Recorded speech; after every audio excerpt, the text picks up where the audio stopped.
നമസ്കാരം. എല്ലാവർക്കും വിഷു ആശംസകൾ. ഞാനൊരു ഭാരതീയനാണ്.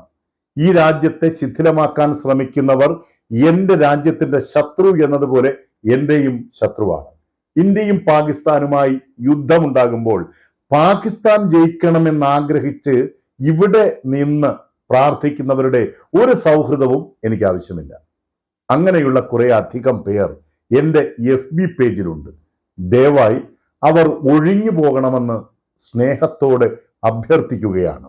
അതിനൊരു വിശദീകരണവും ആവശ്യവുമില്ല. കാരണം KSU വിദ്യാർത്ഥി രാഷ്ട്രീയത്തിൽ തുടങ്ങി നീണ്ടകാലം കോൺഗ്രസിന്റെ ഒപ്പം സഞ്ചരിച്ച ഞാൻ കോൺഗ്രസ് ബന്ധം പരിപൂർണമായി ഉപേക്ഷിച്ച് BJP എന്ന ദേശീയ പ്രസ്ഥാനത്തിൽ അംഗത്വം എടുത്തത് നന്നായി ആലോചിച്ചിട്ട് തന്നെയാണ്. അതെന്റെ ശരി.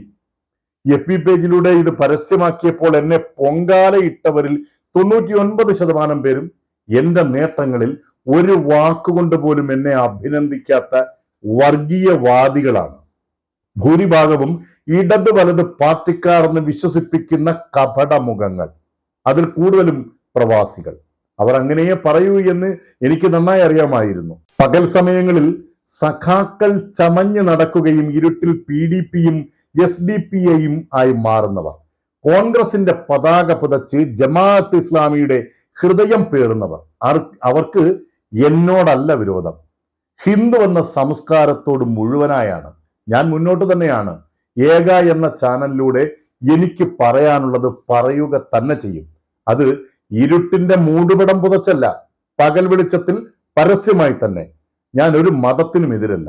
പക്ഷെ എൻ്റെ സംസ്കാരത്തെ ഞാൻ ആത്മാർത്ഥമായി സ്നേഹിക്കുന്നു. വാർത്തകൾ തുടരും. ദയവായി ഈ ചാനൽ എല്ലാവരും ഇഷ്ടപ്പെടുന്നവർ സബ്സ്ക്രൈബ് ചെയ്യുകയും ലൈക്ക് ചെയ്യുകയും നിങ്ങളുടെ കമന്റുകൾ എഴുതുകയും ചെയ്യണമെന്ന് വിനീതമായി അഭ്യർത്ഥിക്കുന്നു. ഒരിക്കൽ കൂടി എല്ലാവർക്കും വിഷു ആശംസകൾ.